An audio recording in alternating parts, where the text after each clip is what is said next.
आवाज़ से। सर आपसे हम ये जानना चाहते हैं, हमारा ये सवाल है पहला कि आप बीजेपी में कब से रहे और पार्टी के लिए, समाज के लिए आपने क्या क्या कार्य किए?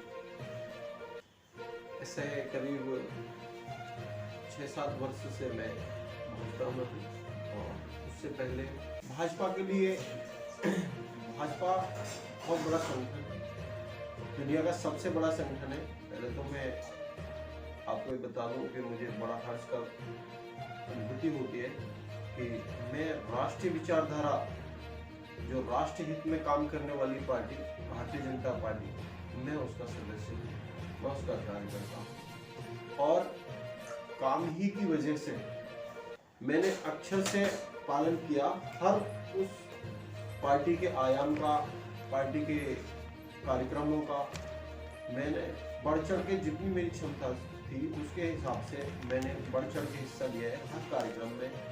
हर आयाम को धरातल पे पहुंचाने का, जो पार्टी का कोई भी आयाम या कोई भी योजना ऊपर से आती है तो उसमें मतलब जो है समाज तक कैसे वो पहुंचे, उसके लिए मैं भरपूर प्रयास करता हूँ हमेशा। और यही वजह है कि पार्टी ने मुझे, मेरे काम को देखते हुए मुझे प्रदेश में स्थान दिया। खोड़ा का सबसे पहला व्यक्ति मैं था जिससे पार्टी ने प्रदेश में स्थान दिया था, उससे पहले कोई व्यक्ति प्रदेश में नहीं गया। और मैं आपको बता दूं, आपने कहा समाज के लिए क्या काम, ऐसे तो बहुत सारे काम हैं जिन्हें अगर मैं गिनवाऊं, जैसे कि कुछ एक दो आप बताइए। हाँ, एक दो अभी हाल ही में बड़ा भीषण संकट पूरी दुनिया के सामने कोविड आया और कोविड के बाद में कोविड के दौरान मैंने देखा कि सभी लोग बिल्कुल अंदर बंद थे, लेकिन जो पीड़ित थे वो बहुत परेशान थे। एक भयावह दृश्य था। उस दृश्य में मैंने वन डे से, पहले दिन से मैं बाहर निकला, कभी मैं अपने घर में नहीं रुका, निरंतर जहां भी जिसको भी आवश्यकता पड़ी, खोड़ा में या खोड़ा से बाहर, जहां भी आवश्यकता पड़ी, मैंने निरंतर समाज के बीच में रहकर वो हर काम किया जिससे मेरे खोड़ा के नागरिकों का या मेरे प्रदेश, मेरे देश के नागरिकों का बचाव हो सके, उनका हित हो सके, वो इसकी चपेट में ना आए, या जो चपेट में आ गए वो स्वस्थ कैसे हो, या इससे परेशानी के वक्त में जिनके पास अन्न नहीं था, जिनके पास मतलब जो है छोटे छोटे बच्चे हैं, बहुत सारी चीजें हैं, किसी का गैस का सिलेंडर खत्म हो गया, किसी का कुछ हो गया, एक बड़ा संकट ऑक्सीजन का भी आया, जिसमें हमने एक गुरुद्वारा है यहाँ, इस संस्था का भी बड़ा मैं धन्यवाद करूँगा, उनका भी सहयोग लेने का काम किया था हमने उस समय। और भी माध्यमों से हमने लोगों को दवाई उपलब्ध कराई, उस समय राशन उपलब्ध कराया है, गैस उपलब्ध कराई है। इवन जो गरीब हैं, जो मजबूर थे, उस तबके को ही नहीं, जिनके पास दौलत थी, पैसा था, लेकिन उनके बच्चे विदेश में पढ़ते हैं, उनको बड़ी आवश्यकता थी उस समय, और वो हमने करने का काम किया, उनकी सेवा करने का काम किया, उन्हें हर जरूरत की चीज पहुंचाने का काम किया। तो और भी बहुत सारे विषय हैं। मैं हर साल 1 महीने यज्ञ कराता हूँ, उसके माध्यम से भी मैं लोगों को लाभ पहुंचाने का काम करता हूँ। और भी मैं जो मतलब जो बहुत सारी चीजें कहने की नहीं होती, जो कि आंतरिक है, और मैं उनके माध्यम से हमेशा लोगों को लाभान्वित करने का काम करता हूँ। कोई गरीब बच्चा हो, स्कूल में कोई फीस की दिक्कत या कोई और दिक्कत आ रही है, उस विषय पे भी मैं जो है हमेशा तत्पर रहता हूँ। और इस बीच में ऐसा हुआ भी, कई सारे बच्चे जो मजबूर थे, कई माँ बाप लाचार थे, मैंने उनको जो है फीस, किताबें, ये सारी चीज़ें उपलब्ध कराने का काम किया। कई खिलाड़ी हैं जो मैं आपको बताऊं कि उनको भी मैं प्रोत्साहित करने का, आर्थिक उनकी मजबूरियां हैं तो उसमें भी मैं सहयोग करने का, क्योंकि खिलाड़ी एक ऐसी चीज है कि उसे बहुत सारी चीजों की आवश्यकता पड़ती है, खाने की, डाइट की, और डाइट पूरी ना हो तो बड़ा लॉस होता है खिलाड़ी का। और इस पीड़ा को मैं भलीभांति समझता हूँ, क्योंकि मैं किसान परिवार से हूँ, मेरे पिताजी किसान हैं, तो मैं इस पीड़ा को समझता हूँ। और हम गाँव में रहे और वहाँ खिलाड़ियों का रेशियो ज़्यादा होता है यहाँ की अपेक्षा, मैं हमेशा प्रोत्साहित करने का काम करता हूँ, और जो आर्थिक मदद मेरे से होती है, जिस लायक मैं होता हूँ, हमेशा खड़ा हूँ। आगे फ्यूचर में आपकी क्या प्लानिंग है पार्टी को लेकर के? पार्टी को लेके तो पार्टी ही प्लान करती है, हम लोग आप क्या कार्यकर्ता हैं। उम्मीद करते हैं पार्टी से किस विषय में? कि आपको जो है आगे बढ़ाएं, और टिकट वगैरह आपको अभी तक पार्टी की तरफ से कोई उम्मीद हुई है? देखिए, आप जो विषय कह रहे हैं, हाल ही में नगर निकाय का चुनाव है, और मैं पूरी श्रद्धा और विश्वास के साथ मैं तैयारी कर रहा हूँ, और जो भी आदेश पार्टी का होगा वो मैं मानूंगा। लेकिन मुझे पूरी श्रद्धा है पार्टी में, पूरा विश्वास है कि पार्टी मेरे कामों को देखेगी। जिस तरीके से मैं समाज के बीच में हूँ, लगातार कभी भी आधी रात रही हो या कोई भी समय रहा हो, मेरा कितना ही परिवार का जरूरी काम रहा हो, लेकिन मैंने कभी भी समाज के काम से या पार्टी के किसी भी काम से और जो है मुंह नहीं मोड़ा है।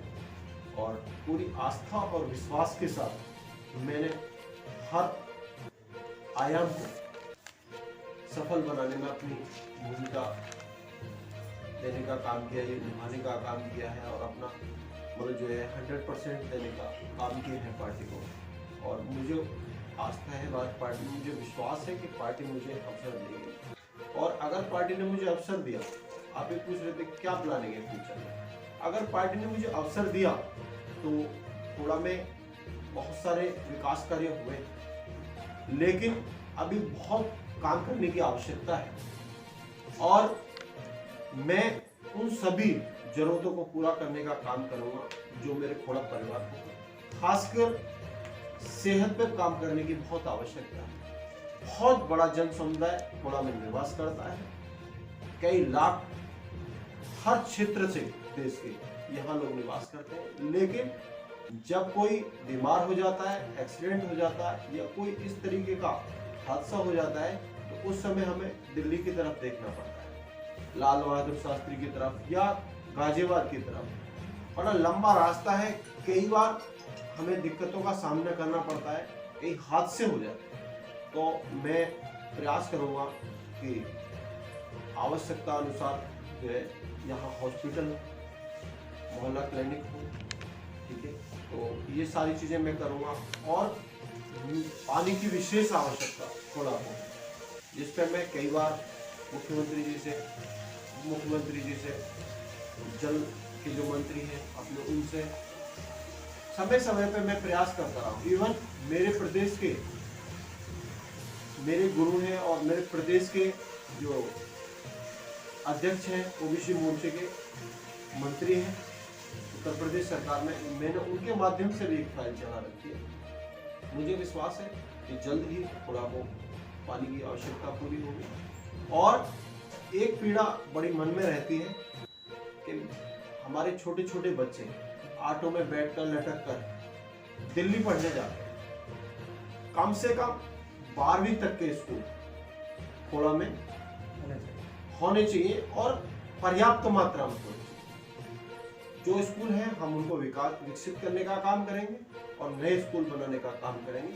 ताकि मेरा खोड़ा शिक्षित हो और उसे यहीं रह के पर्याप्त। सवाल ये है कि अभी हाल ही में दिल्ली के सीएम अरविंद केजरीवाल ने एक विवादित बयान ये दिया है कि हमारे भारत की करेंसी पे अगर लक्ष्मी गणेश जी की फोटो हो तो हमारे देश की आर्थिक स्थिति बहुत अच्छी हो जाएगी। इस पर आप क्या कहना चाहते हैं? देखिए, केजरीवाल जी नहीं है, वो केजरी बवाल जी, और उनका हमेशा स्टंटबाजी रहती है उनकी।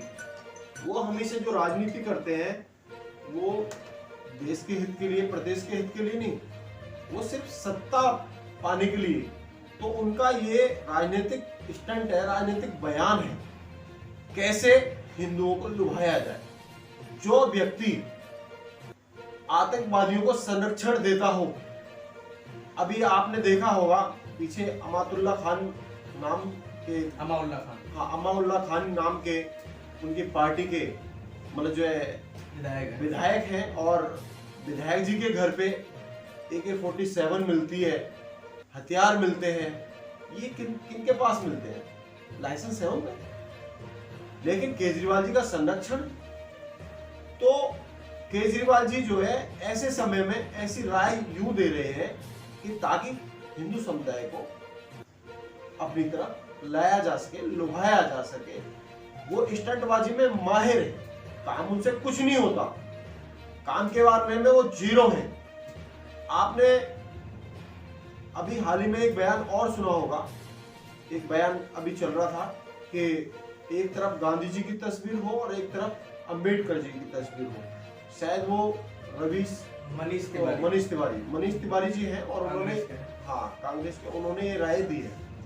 तो अब ये राय आने लगी है। अब ये क्या करें, मतलब किस की तस्वीर छापे। बाबा साहेब अम्बेडकर साहब संविधान से जुड़े हैं, बहुत ही सम्मानित है, ठीक है, बहुत मतलब जो है आस्था का केंद्र है पूरे देश का, और माँ लक्ष्मी भी आस्था का केंद्र है। लेकिन कहीं ना कहीं इनको यूज करके ये राजनीतिक स्टंट है। आपने देखा होगा केजरीवाल जी को अगर इतनी ही माँ लक्ष्मी की या हिंदुत्व की इतनी ही चिंता है, तो पक्षपात क्यों करते हैं? वो एक तरफ हमारे मतलब जो है मौलवियों को, एक तरफ तो मौलवियों को वो मतलब जो है तनख्वाह देने का काम कर रहे हैं, और दूसरी तरफ पंडित, उनको कुछ नहीं दिया आज तक। दिल्ली में एक लंबे समय से वो ने मतलब जो, और उनकी तनख्वाहें बढ़ाई गई हैं, निरंतर उनकी सुविधाओं में विकास किया गया है। तो ये पक्षपात की राजनीति है। अब वो लक्ष्मी जी का नाम लेके वो हिंदू समाज को लुभाना चाहते हैं। वो स्टंटबाज नेता है, बहुत सारे छलावे उन्होंने जनता के साथ किए हैं। जनता जो है दिल्ली की त्राही त्राही कर रही है, और जिस मॉडल को वो बताते फिरते हैं, उन्होंने कितने स्कूल बनाए हैं सबको पता है। वही पुराने स्कूल जो पिछली सरकारों ने बनाए थे, उन पे रंग करा के और वो नाम कमाने का काम कर रहे हैं। देश की मतलब जो है जनता को फ्री का लालच देके, रेवड़ी दे लुटा के जो है देश का जो विकास में पैसा लगना चाहिए, और मतलब जो है देश का विकास फ्री बांट के नहीं होगा। देश का विकास रोजगार से होगा। देश का विकास जब होगा जब हर हाथ को काम होगा। देश का विकास जब होगा जब हर युवा की सोच देश की मतलब जो है विकसित प्रवाह में हमारा योगदान कैसे हो, देश को विकास की तरफ कैसे ले जाए हर युवा की। अगर हम फ्री का नारा देते रहेंगे, क्यों काम करेंगे लोग? क्यों योजनाएं बनाएंगे मतलब जो है परम ऊंचाइयों को छूने की? मैं समझता हूं जो भारत सरकार भारत माता को परम भगत पर ले जाने की, या जो हमारे पूर्वज रहे, जो अग्रज रहे हैं, जो समाजवाद का हमेशा नारा देते हैं, समाजवाद के कार्य करते आए हैं, और जिनका हमेशा सपना रहा है कि देश दुनिया का सरमोर बनेगा, देश दुनिया का सर्वोच्च बनेगा, देश दुनिया का जो विश्व गुरु था वो बनेगा। मैं समझता हूँ उस पहल को कमजोर करने का काम केजरीवाल ने किया है। अगर हम फ्री देते रहेंगे तो युवा आलसी में आ जाएगा। क्यों करेगा कोई काम जब सारी चीजें फ्री मिल रही हैं? कई सारे देश उदाहरण है इसका, कई सारे देश डूब चुके हैं। केजरीवाल जी को इन चीजों को समझना चाहिए, और मीडिया चौथा स्तंभ है, इसको इस चीज को बोलना चाहिए, देश हित में बोलना चाहिए। आपकी भी नैतिक जिम्मेदारी बनती है कि केजरीवाल जी को एक आईना दिखाने का काम करें कि कई सारे लोग, कई सारे देश इस लालच में डूब चुके हैं, क्योंकि कार्यशैली बिगड़ जाती है फ्री से। और कोई बाप अगर बाहर से कर्जा ला ला के अपने घर को चलाता रहे और घर वालों को काम ना करने दे, वो बाप अच्छा है? या जो बाप कहता है कि काम करो, विकास करो, देश का विकास होगा, घर का विकास होगा, सभी की उन्नति काम में है। तो मैं केजरीवाल जी से निवेदन करूंगा कि अपने चरित्र को बदलें। वो दोहरा चरित्र लेके चल रहे हैं। आज उन्हें लक्ष्मी जी की याद आई है और जब वो मौलवियों को तनख्वाह देते हैं उस समय वो भूल जाते हैं कि मंदिरों में बैठे हुए पुजारी भी हैं और उनके भी घर परिवार होते हैं, वो भी आस्था का केंद्र है। तो आज लक्ष्मी जी का नाम क्यों?